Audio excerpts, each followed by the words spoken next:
In today's video, I'm going to teach you how to adjust the beginning balance in QuickBooks Online. This essential step ensures your accounting records are accurate and reliable. Let's get started. First things first, we need to log into QuickBooks Online. Open your Chrome browser and navigate to the QuickBooks Online website. Enter your email and password to access your dashboard. Once logged in, you'll have a suite of accounting tools at your fingertips. And from there, we'll proceed to the next step of ensuring your financial data is precisely where it needs to be. Once logged in, you'll want to access the chart of accounts. To do this, look for the gear icon, which is typically located in the upper right corner of your screen. Click on it, and from the drop-down menu, select Chart of Accounts. This is where you'll find a list of all the accounts you've set up, including every bank and credit card account. Locate the account you wish to adjust. This could be a bank or a credit card account. When you find it, click on the drop-down arrow next to it and select Edit.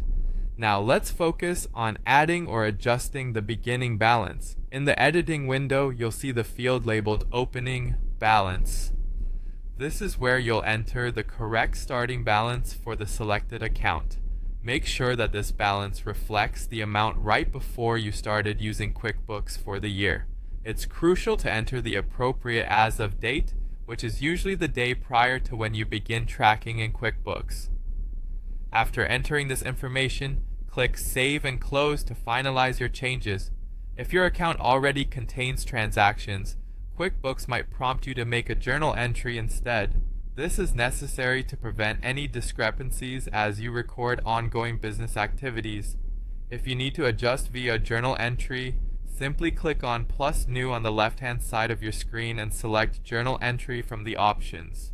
You'll need to fill in a few details here. Start with the date, which should again be set to the day before you started with QuickBooks.